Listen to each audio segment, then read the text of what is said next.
Welcome to a special interview series commemorating 40 years of Lambda Scholarship Foundation Canada. In honor of this milestone, we're diving into the rich and complex history of an organization that has played a pivotal role in supporting the evolving needs of 2S LGBTQIA plus communities in Canada.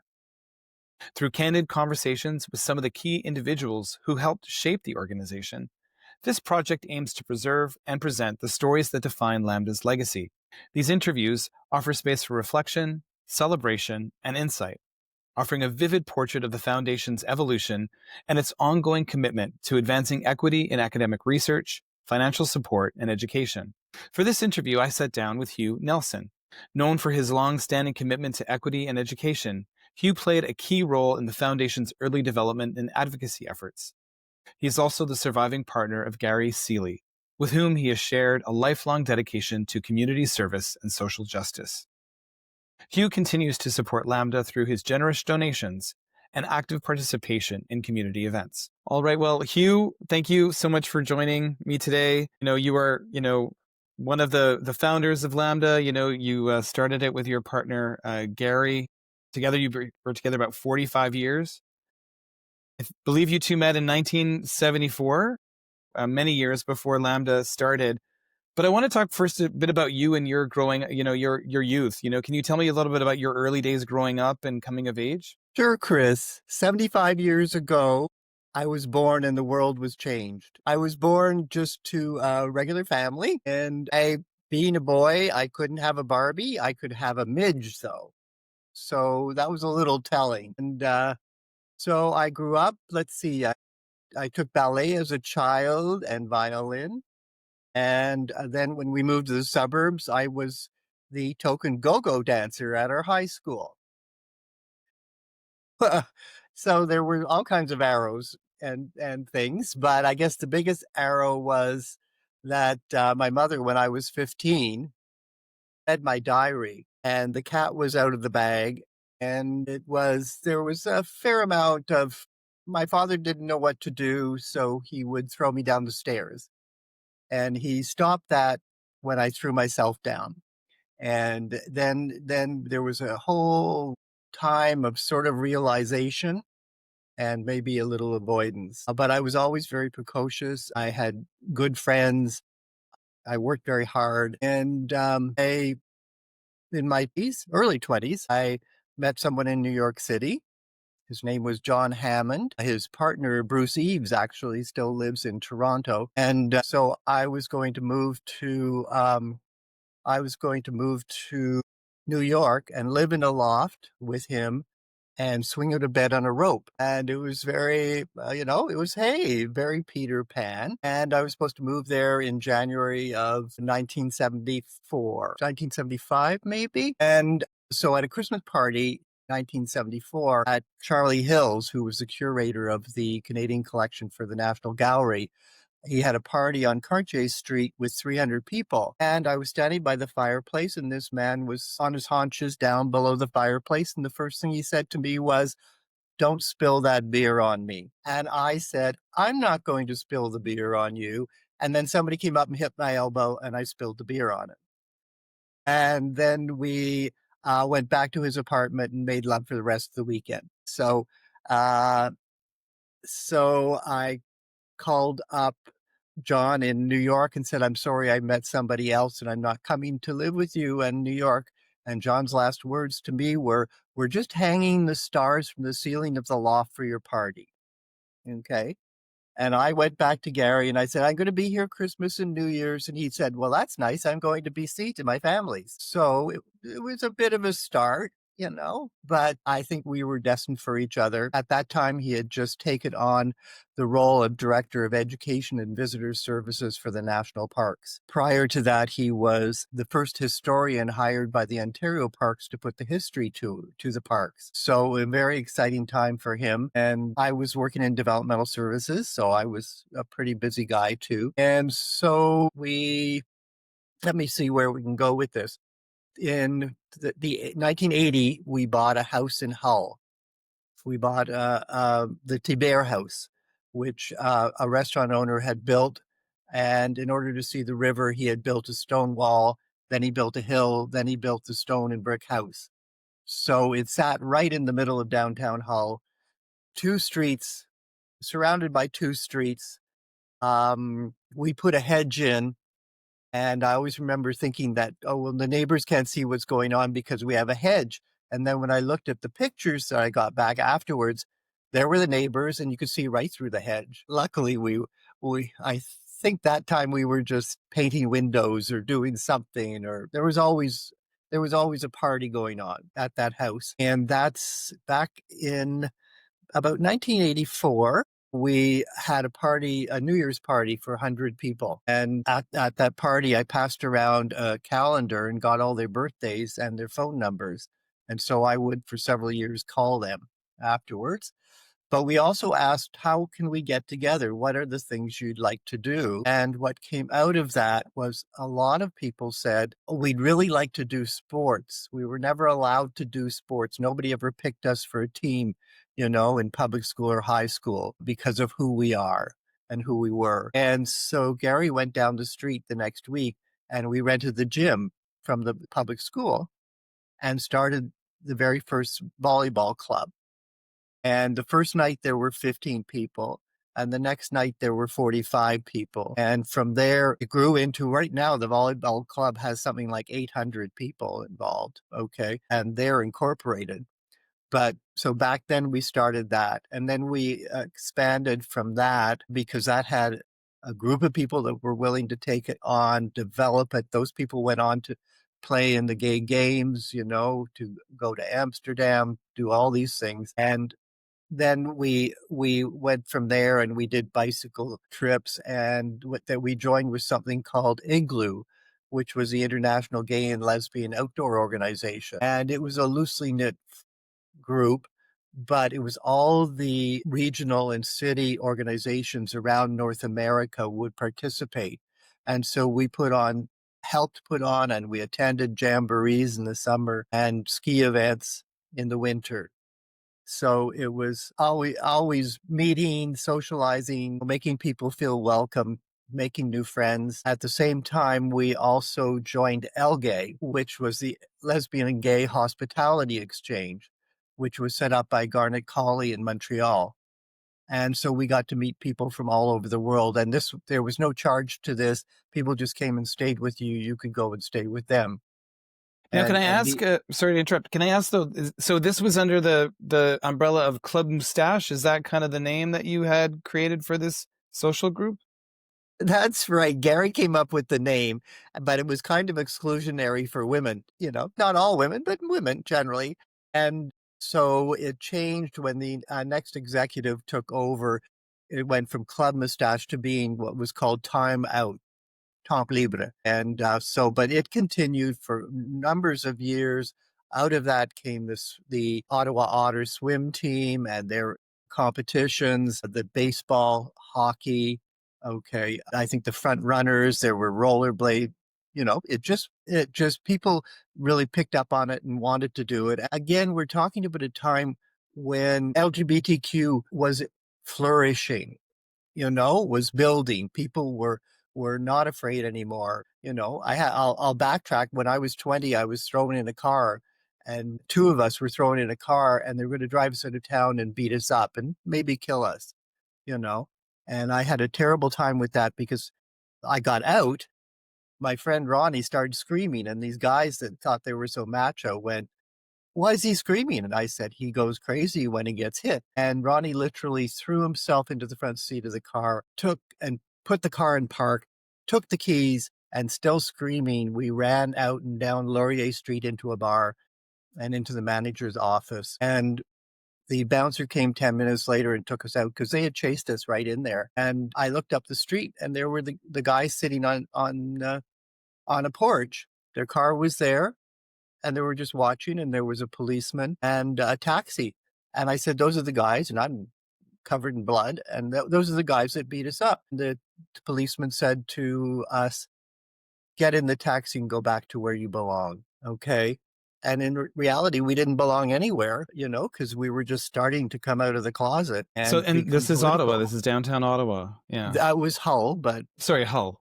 It yeah. Yeah. But And several years later, I told actually my cousin, Tom Flanagan, who was chief of police, and I told him about that. And he was the person that set up the first liaison committee with the Ottawa police and the LGBTQ community. So that was, I was Yeah. very lucky. Yeah, I'm sorry. it I'm was. sorry that you had to experience that. It sounds that but you'd kind of created, I guess, with Club Moustache, a bit of a safe place for a lot of, especially gay men, I guess, at the beginning. What was going on in Ottawa at the time? Was it very organized in those early days? Was your group kind of like a bit of like a outlier, or were you kind of, traipsing, new ground? I think there was a lot of new ground happening because you had Gays of Ottawa forming and Go Info, the newspaper, that came out. So a lot of people were stepping forward. I think it was, we were all seeing it as a political issue that the politicians couldn't ignore. Okay. I think also because of the whole hippie movement and those kinds of things, people were ready for change and accepting change. So it was really big that way. We had a lot of little clubs in Ottawa. Right now there's only two gay venues, that are still happening. And it's sort of like we're being we're so accepted that the kind of thing of having your own place doesn't seem to matter as much, especially to younger people. But so back then, it was a whole coalition of people that were coming together doing different things. And one of the things that why we have the name Lambda, okay, is the very first thing that was set up was the Lambda Businessmen's Association. And there was actually a business directory like you have in Montreal, and we would have monthly get-togethers, dinners, those kinds of things. And that's really where the name came from, because people who were in the Lambda Businessmen's Association thought this would be a good idea to set up the foundation. Was there like I don't know, like a shifting point though, where it became a little bit less, like you said, you're creating a foundation. It felt like it was more like a social activity. It was like a bunch of people getting together. You've got the calendar, you're calling up people on your telephone, but now you're kind of moving towards something a little bit more formalized. I'm kind of curious, like, was there a moment all of a sudden you realize, well, what we're doing is really important. Like this is important work. Yeah, well, very much so, very much so. And you have to picture this is Ottawa, so you have a lot of bureaucrats. Yes. Okay, anytime a bureaucrat gets together, okay, a committee is going to be formed. Something's going to come out of it. And I am no different. So people were always, that's why I think why these things were so well organized and they ran for so long was the people had the expertise on how to develop an organization, how to put it together, even Robert's Rules of Order, those kinds of things. So that people had the same mindsets around how to make something like this organized and workable. So I think that was really that was really important, and that kept these things moving. Did you did you and Gary consider yourselves activists? Did you think of yourselves as activists at that time? It's a really funny thing because I have always been normally gay. Okay, so I never came out of a closet. I never in the workplace had to hide myself or anything. It was really exceptional. But Gary was very, very hidden. He could have lost his job, back in the early 80s, uh, when he started doing the activism. He really could have. At that time, they could fire you for being gay within the public service. So yeah, I think it switched from being organizers, okay, social organizers, to the activist. I think that happened when Gary wrote the Constitution for Egal Canada. We got involved with John Fisher from Australia, and he was here in Ottawa. And that was when the true activism happened for Gary, is that he was writing the Constitution, which would lead to same-sex marriage, for Egal to be this political body that could move LGBTQ issues forward. So I think that was a big one. We were nearly always in the gay pride parades. But I think that the EGAL, that was really the turning point for Gary as far as activism went. He had done other things at that point. He'd set up the first food security summit in Rome for the United Nations Association. He was involved with people like David McDonald and that, who's a good friend of his and mine, more in the roles of politics and how politics work. So then it just streamed right into setting up of the Lambda Association. And the activism behind that was we wanted the universities, okay, first the human rights. It was to acknowledge the incredible work that people were doing across Canada. And so the Human Rights Award was really a very activist, politically motivated. Here we are, okay, and we're doing good things and we're being recognized for good things. I think that was where the switch Yeah. really for Gary again, Egal, and then how this would move people, how things like that, or the Lambda Foundation, where you got into schools, okay, and into universities with an award that was recognizable as an LGBTQ award. Even though it was called the Human Rights Award, and you didn't have to be gay or lesbian, there was no test, but it was bringing forward the agenda of the LGBTQ, um, our agenda into the mainstream and into the universities, the places of learning. So that was really critical. Was it difficult to raise funds back then? Like in terms of when you think about the early days of like organizing, was it easy to kind of like get people on the phone and help them kind of raise some funds for activities or for sponsorships, sorry, scholarships? I don't think fundraising is never easy. I've done fundraising all my life and it's never easy. I mean, the ask is what's critical, you know? And so Gary was very strategic, and the people working with Gary were very strategic around, if we're going to set up something at this university, let's find out who went to that university, who's LGBTQ, what are the ways of doing it. The one thing that we did set up, which was called Wild About Sappho, and it ran from, I think, 1992 to 2006. So it was the longest running event at the National Library, okay, ever. And that was it never made a ton of money, but it opened up the avenue for 300 or 400 people to learn about Lambda, to learn about the work, that kind of thing. Yeah, it worked well. Yeah, yeah. I would. It's not to say that fundraising is hard or easy, and there are times when people don't have money to give, But I always thought that people would step forward. People did step forward, and that was wonderful. So what exactly was your role, I guess, over the course? Because you've seen it grow significantly, like over time.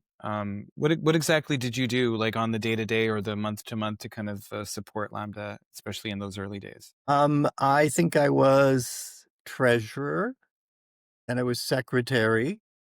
Then I was gopher. When Gary had his cancer surgery, I produced Wild About Sappho for a couple of years. Uh, so pretty much that, and then there were just really good people. So I certainly stepped back. I'm a supporter, but I'm not anyways involved in any of the activities. For Wild About Sappho just sounded like such a wonderful event, and for those of us who never got to experience it, can you describe it a little bit to us and let us know some of your fond memories about it? Well, it was 6 months of hard work. Okay. But when the evening happened, and I have to tell you that it wasn't just here in Ottawa. We did it in Montreal. It was done out in Vancouver. So there were a couple of other offshoots of it. So, but that evening it was just incredible because great writers. My privilege was that I guess I could be the chauffeur. I got to meet all these fantastic artists and get to know them and talk with them. And really, I would read their books, so get a whole understanding. And then I would see them light up the auditorium, some outrageous, some very um, introspective. So it's, yeah, yeah. But to see everybody come. Okay, again, to something that was gay, and all these non-gay people come and appreciate it and mingle and feel that there was value. Randall Ware, who was the events coordinator at the National Library, just loved it and always looked forward to it. It was we only stopped doing it, well, because the Writers' Festival came a number of times to see the event, and then they went, "Oh, this is a good draw." And so they took a portion of the Writers' Festival and turned it into LGBTQ. And so went, okay, well, this has gone really mainstream, so we don't really have to do this again. Okay, and again, it didn't make the huge amount of funds. It would make $4,000 to $6,000 for the scholarship kind of thing. So yeah, that's how I saw it. I had many people, when I mentioned it, people who I had never met before, they go, "Oh yes, we love that. We love going to that." Yeah, yeah. So I know that like Lambda faced several challenges over the course of its history, including like applying for charitable status, and I know it was denied multiple times since first applying in 1994. It was finally granted in 2003. Can you tell us a little bit about that? It was during well, I don't know a ton about it. I'll start off right there. I don't know a ton about it. I mean, Gary was really handling that. Don Patterson was also involved. They looked at as a lot of LGBTQ groups like political movements, and so that was really a difficulty. And so they had to, I know David McDonald helped out there, and they really had to go back multiple times to convince them that this was actually, this was a philanthropic organization. There were some really good, helpful people back then from the Community Foundation. Barbara McGinnis was very, very supportive of it, and that gave a lot of legitimacy to it. So at some point, Lambda shifted. We've been talking a bit about the scholarships. It shifted from being more of a social club, even a business networking thing for mostly gay men in the Ottawa region. But started to give out these scholarships to a number of universities across Canada. I'm kind of curious to know exactly, like, do you have a sense of like what kind of impact that these scholarships had on the people that received them over the years?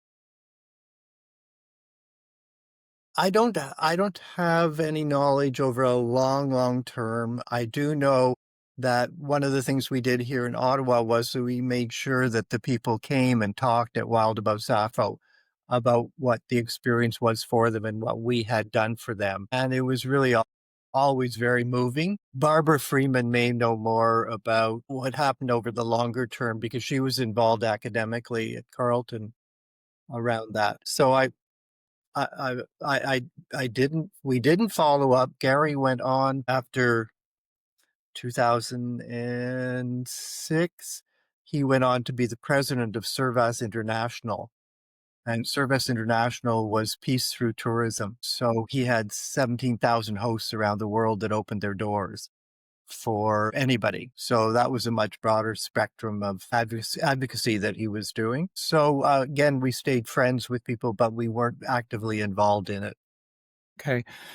Over the course of like, well, we're talking about 40 years here. I know you weren't involved for the entire time, but, was there over the time that you were involved, like either a decision or change that was either particularly controversial or even difficult to kind of deal with at the time? I think when you have a baby, anything changes, when they go from infancy and toddler and they become teenagers. There are probably a number of things that come up, but I was always very supportive, period. And the people that were in the positions, generally speaking, were just good, solid citizens with a really good instinct of what should happen. I'm really tremendously happy that it continues, and with the wage grant, I mean, that was just, it shows how important it was and is. But the organization was active a lot in the 80s and 90s, and I'm kind of curious about like some of the social and political things that were happening at the time. This was during the AIDS crisis, right? This was also during marriage equality. Homophobia was a lot more rampant then. well, arguably is a lot more rampant than it is today. I don't know, like in terms of like, what are your memories of those difficult times? I guess is what I'm trying to get at too, is just in terms of like, how did Lambda navigate what the community was going? I think with the AIDS crisis, we were a very strong community, here in Ottawa. Les McAfee, who set up EGAL, who was started that, everybody, there was a lot of support. There was a lot of support from the LGBTQ community, okay, for people who, who were trying to handle their own personal situations. And I think in Ottawa was my sister was a nurse, and she really spoke for the people that she worked with. They were really kind and concerned, and with everyone. So I don't know. I'm kind of a fairy, Like I don't see a lot of bad things in people, although right now, but we were always trying to make the best of all the situations. So yeah, so it's really hard for me to say something that really made me angry or upset because it continued to move forward. It was just continued to move forward, you Well, know. let's talk then also about the things that made you proud, like over the time that you've been with the foundation. Like, what are some of the things that you're most proud of that, like, you accomplished or the foundation accomplished during your time? Well, I think the Human Rights Award, being the first in Canada and being so well accepted. I remember Maureen Forrester was our MC when Marie got her award, and it was just wonderful because, Mayor Dewar and she was there, and I always remember she came up to me. I had a red tie on, and she said, "It's nice to see you again." And I went, "Maureen, I've never met you before." I didn't want to say I'm not in your league at all. And she went, "Are you sure?" And then I looked over and there was Sven Robinson. And I said, "Are you talking about him?" She went, "Oh, okay." So I had a moment of exceptionality, and then that was gone. The Wild About Sappho again was thrilling. Was I was so pleased to meet the people I was meeting. It was to see people exhibiting their most positive behaviors, in wanting LGBTQ to grow, to be there, to be safe. So any conversation we'd be having would be really around how can we make this better? How can it work? You know, you talked about safe. How can we make it safe? When I talked to, Tom Flanagan, the chief of police, my cousin, how do we make this better? So you really saw that. That gave me so much hope. Absolutely. And again, my background is in developmental disabilities and autism. So making things better, okay, making things work for people has always been both my challenge and my inspiration. So yeah. So I want to talk maybe a bit about Gary too. Uh, Also like his impact on the organization. Do you get a sense of like for him, you knew him better than anyone, like, why this work was so important to him? I'm just I have in my hand here. I have the summary of contributions and accomplishments. Gary Sealey nomination for the Order of Ottawa, because he received the Order of Ottawa in 2014 for the work that he did from the mayor. And so it was always he was brilliant. He was thoughtful. He was well read. He was a born negotiator, and um I have an offshoot story. We went with his brother Greg and his brother's partner Genoa. We rented an RV and drove all over Eastern Ontario for 18 days. And you can cut out her name on the video, but every night she would have a few rye or a few rum, and she'd start screaming, you know. And she had this Irish background. At the last 2 days before we were finished, I couldn't take it anymore, and I told her off, and I went to bed. And the next morning, she came out, and Gary and I are sitting at the picnic table, and she came out, and I wondered what she was going to say, and she looked at us and said, "How come the two of you are always so nice to each other?" And, oh, okay, so I was very lucky that Gary and I had that both had that personality. You know, he was forward thinking, he positive thinking. Even through his years with cancer, it was always, how can I make this work? How can I make it better? You know, how can I do things for society? And, you know, from the time that he was a historian for the Ontario parks and he was finding new parks and giving history, you know, in the national parks, always there pushing for people to understand and learn and grow with Servas, the same thing. So yeah, it was part of who he was. And it was such a valuable part, not for him, not just for him, but for all the people he knew and the people he worked with and worked for. Yeah. So he received the Order of Canada and Just Ottawa. Ottawa, sorry, the Order of Ottawa. And he also Lambda named one of the awards after him as well. Yes, the Carleton Award. Yeah. And how did that make him feel? He was dead. Oh, he had passed by then. He had Okay, it passed was by a then. Yeah. posthumous award. Yeah. So Gary passed away in 2019, August 5th, 2019. And so he didn't really get to see that, I don't believe. But still, it was a great honor for him. Did he have a sense of also of the impact that he had made in terms of also with like the recipients of the awards, getting to meet with them? He did. I have to say, Chris, that the most thrilling thing for him, I think, was because he was used to meeting all kinds of people. You know, I have pins from, you know, the ambassador, the American ambassador, you know, would invite him for dinner and all this kind of stuff. But what really thrilled him was when Wild About Sappho got into the high school system and working with young writers and meeting the authors, those kinds of things. The work that he did, he had 10,000 volunteers when he worked for the national parks. And he just so enjoyed the youth, developing the youth, getting them focused. And I think that was the biggest thrill for him, you know.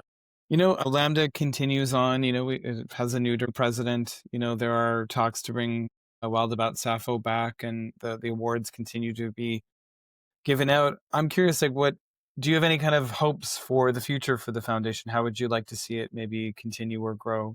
I think it would be wonderful if the Human Rights Award came back, especially at this time in our history. I think that LGBTQ plus people are being assimilated, normalized, and we don't want to lose the critical point of who they are and what makes us different, you know, and makes us exceptional and makes us creative. And so I think that is a good one. I'd love to see Wild About Sappho come back. When we talked about it traveling, you know, or happening in different cities, a small event or a big event, you know, if it could be linked to the libraries, that would be wonderful. Yes, so that more people are continue to be aware, you know, and celebrated. Is there anything I haven't asked you about that that you'd like to share about your time? Something that maybe not everyone might know. Well, I'm pretty good, Gary, but uh, yeah, it's interesting to look back. I mean, as I said, I'm 75 years old, so looking back at the history and looking back at so many years, you know, of interesting people and things that I've done and places I've gone. I don't know what people would say. I always thought I was shy because I had a speech impediment, of course. Being gay, you have to have a speech impediment.